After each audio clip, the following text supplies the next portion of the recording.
Have you ever wondered how we know what DNA actually looks like? Or how we can build the incredibly complex molecules that go into modern medicine?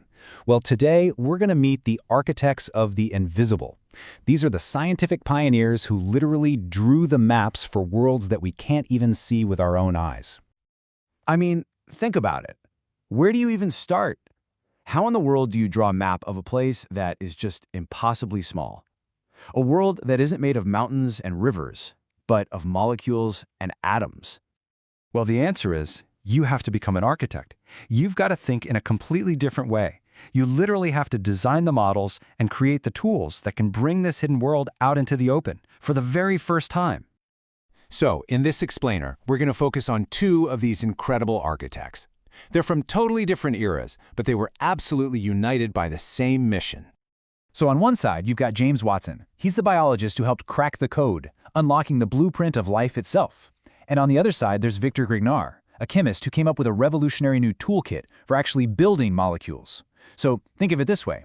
One revealed nature's secret design, while the other gave us the power to create our own. All right, let's dive into that blueprint of life first. We're going to start with James Watson and what is, without a doubt, one of the most famous discoveries in the entire history of science. Now, what's interesting is that Watson's path into this tiny molecular world actually started from a much bigger perspective. Get this, he got his PhD not in molecular biology, because that field barely even existed yet, but in zoology. So he was studying the entire animal kingdom before he zoomed all the way in on its most fundamental secret. So, working with his partners, Francis Crick and Maurice Wilkins, Watson helped figure out the structure of DNA, the famous double helix. I mean, it's such an elegant and simple shape, right? It looks just like a gently twisted ladder. And it's that very structure, that beautiful simplicity, that holds the key to all of life's incredible complexity. And when you break it down, the structure is surprisingly simple. The two long sides of the ladder, the rails, they're just made of alternating phosphate and sugar. And the rungs in the middle? Those are just pairs of chemical bases. That's really it. It's this simple, repeating pattern that somehow holds every single instruction for creating and sustaining life. It's amazing. But look, this discovery was way, way bigger than just figuring out a shape. That double helix structure, that was the key to everything.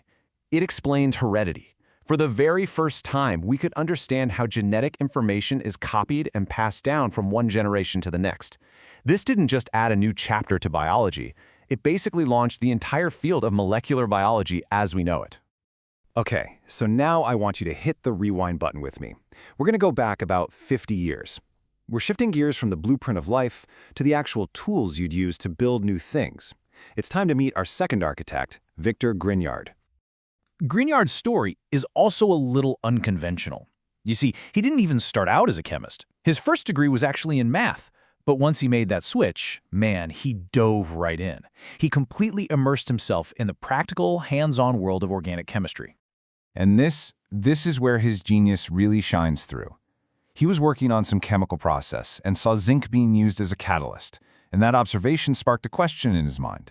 A simple question, but one that would change everything. He thought, what if a different metal could do the job? What about, say, a combination of magnesium and ether? And the answer was a huge, resounding yes. This led to his discovery in 1900 of what we now call Grignard reagents. And listen, this wasn't just some new chemical reaction, it was a whole new method, a new toolkit for chemists. Think of it like this. Most of the complex molecules we care about are built on a carbon backbone. Well, Grignard gave chemists a super reliable, super powerful tool to just snap those carbon atoms together. Suddenly, it was possible to build all these intricate molecules needed for, well, everything, from brand new medicines to advanced plastics. So there you have it. Two absolutely massive discoveries from two totally different times, and both of them completely reshaped how we understand the molecular world. So let's take a look at how that incredible legacy was recognized. Yeah, this timeline really puts it all into perspective, doesn't it? A full 50 years separates their Nobel Prizes. 50. First, in 1912, Victor Grignard gets the Nobel Prize in Chemistry. Then, half a century later, in 1962, James Watson shares the prize in medicine. It just shows you, two architects, two distinct eras, two world-changing discoveries. When you look at it, their shared legacy is all about revolution. Watson's work, that laid the entire foundation for molecular biology, for all the recombinant DNA technology we have today. And Grignard's reagents, they became, and still are, a fundamental part of every organic chemist's toolkit. It comes back to that metaphor, right? One architect decoded the blueprint, and the other gave us the power tools to build with it. So, all of this leaves us with one final thought to chew on. Watson and Grignard, they mapped the invisible architectures of their day. It really makes you wonder, doesn't it? What invisible structures, what new blueprints, and what revolutionary tools are the scientists of today working to reveal, right now, as we speak,